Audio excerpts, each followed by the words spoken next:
Hello, my learners. We are here with the history, senior secondary, that is European history. And the question, this question is, it is the history sample question, events after World War One, events after World War One.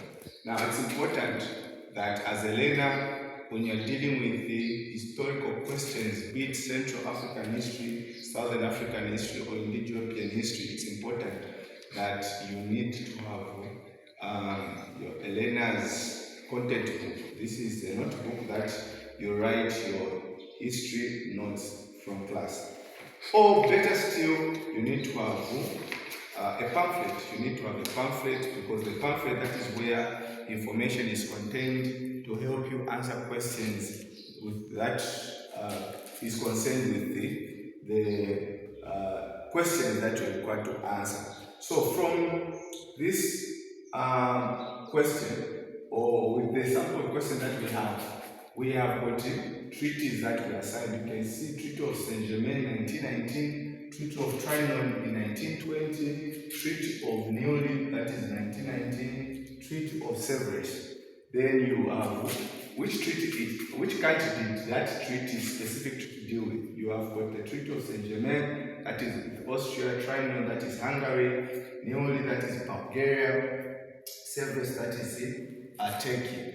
So, on the other side, it is specific terms that were slapped or that were given to those countries that were on the losing side. You must understand that after World War I, the World War I was fought on two sides, or with two sides. You have got the Central Powers and the Allied Powers. Central Powers being Germany, being Austria-Hungary, being Bulgaria, Turkey, and others that were sympathizers to this. These were called the Central Powers. Why Central Powers?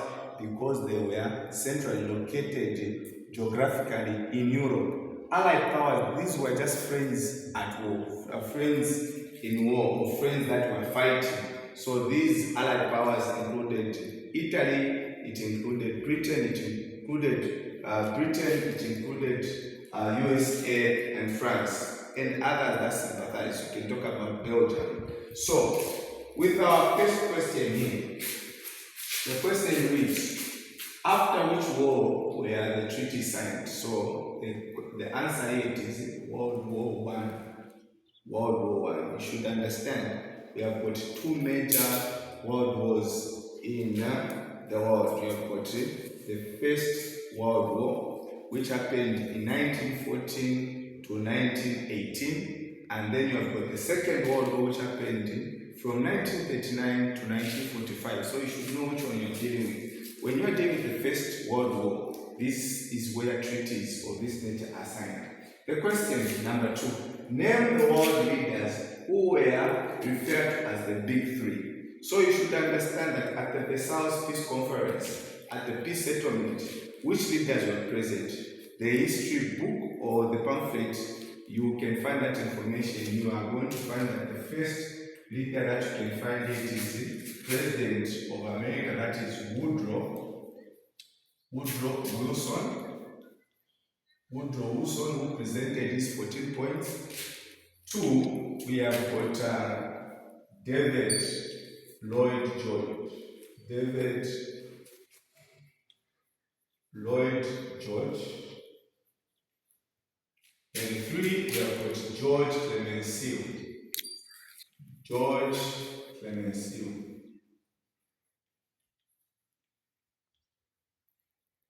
George Clemenceau, that you can confirm with your pamphlet and your history book. Then we have got the other leaders who is not mentioned here. They should have been called the Big Four, but because of the fact that he left the meeting, that is the Prime Minister of Italy, because of frustration, he was frustrated that the meeting did not go according to the way he wanted. He left the meeting, that is Vittorio Orlando. So those that remain are referred to as the Big Three. Alright. Question 3 reads, name 2 nations that were formed after Austria was separated from Hungary. 2 nations that were formed after Austria was separated from Hungary. So the answer there should be simple. That is Austria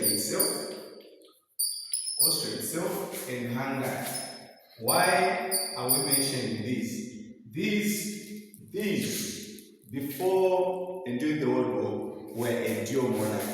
They were not independently identified as single countries. They were commonly identified as Austria-Hungary. So after the First World War, they were told to separate. So after they separated, you have got Austria becoming fully independent, as an independent state, as well as Hungary. Then you have got question number 4. Name the treaty not mentioned in the table that was signed to specifically deal with Germany. So we are talking about Germany. So you should understand, from this, we don't have any Germany here. We just have Austria, Hungary, Bulgaria, Turkey. So now we are talking about Germany. So you should know that the Versailles Treaty, Versailles Treaty. So the Versailles Treaty is a treaty that specifically dealt with Germany. There is a misunderstanding with a lot of learners who tend to think that all these treaties that are mentioned here were signed at once. No, they were not signed at once, because even with the years that you are talking about, you can see 1919, 1920, 1919, 1920.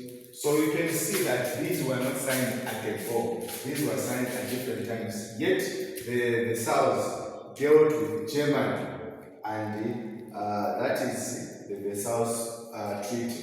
Then question 5. Name one leader who emerged in Germany to fight the provisions of this treaty. So the treaty that we have identified in 4, it is the Versailles Treaty. So from your history book and the pamphlet, the leader that you can identify, it is actually Adolf Hitler. Now, Adolf Hitler is a man who emerges as a very serious and a dictator leader to help fight the provision of the Versailles Treaty. Let's go on. Question 6. Which treaty did the Treaty of Neuilly deal with? Which treaty did the Treaty of Neuilly deal with? So we just have to come back to our table here. So our table already.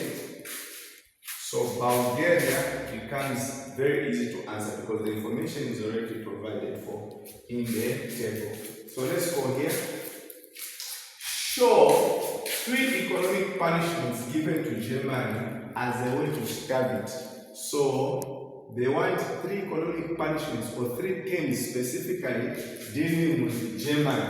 How was Germany punished? So one of the things to remember, it is Germany was told to pay heavy reparation fee, £6.6 million. Okay?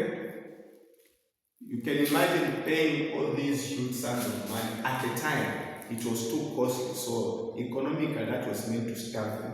Then they were also told to give up Sa region, Sa Kolo province. So you understand that coal is very important in the industrial operations of industries. So they were grabbed.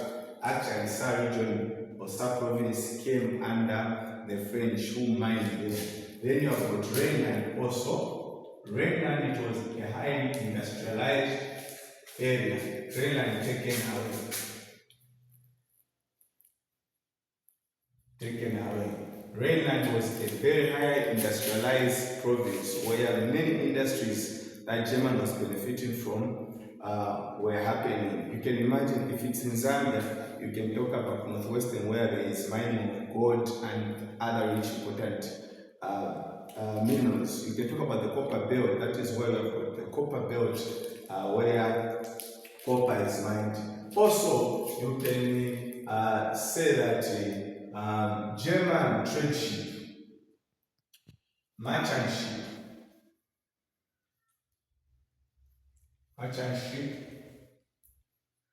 was grabbed. So they were told to also give up the trade ship that was used in trade business. You can talk about several others, but they have said three. I've mentioned 1, 2, 3, 4, so you can pick from there. Then provide two states that were under the Turkish Empire before World War One, but became British mandate territories after World War One. You should understand that we are dealing with Turkish Empire. Now, the Turkish Empire was also commonly understood as the Ottoman Empire. The Ottoman Empire was such a vast territory or vast empire that it included part of North Africa, part of Eastern Europe, part of Asia. So, when Italy lost the war together with Germany, the Allied powers intended to reduce its vastness or its vast authority by taking away some of the territory. So, in Eastern Europe, you are finding that this territory was Palestine as well as Iraq.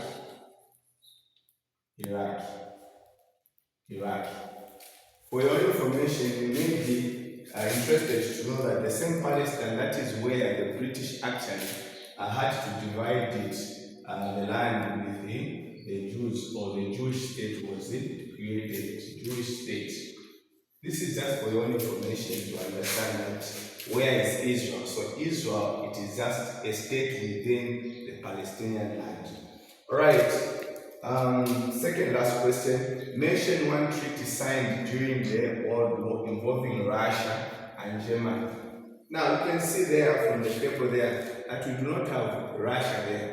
So why is Russia and Germany being mentioned with regard to World War I? It's important to remember that during the World War I, Germany was fighting the war on two fronts. We have got the Eastern Front together with Russia, who mobilized to help Serbia, and then we have got the Western Front fighting with Britain as well as Belgium and France. So this should not come as a surprise that Russia and Germany are signing an alliance. So Russia was involved in an alliance, was involved in a battlefield with Germany. So Russia had to give up in 1917. Russia surrendered. That was after even Tsar Nicholas, the leader of Russia, abdicated the throne because he could not just contain the revolution at back home as well as fight in Germany. So the treaty that was signed was the Treaty of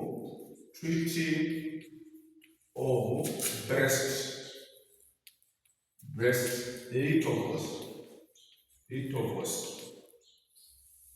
Treaty of Brest-Litovsk. This is the treaty that was signed between Russia and Germany.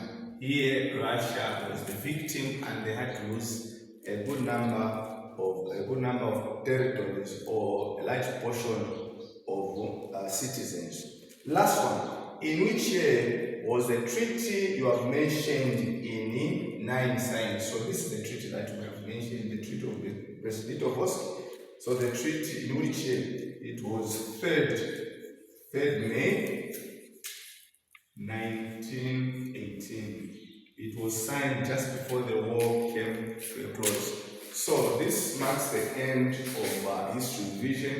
Question, please tune into this channel as a learner or as an interested party, where I will be discussing more of such questions and other relevant information with regard to history and other relevant information. Until next time, this is Teacher Monia.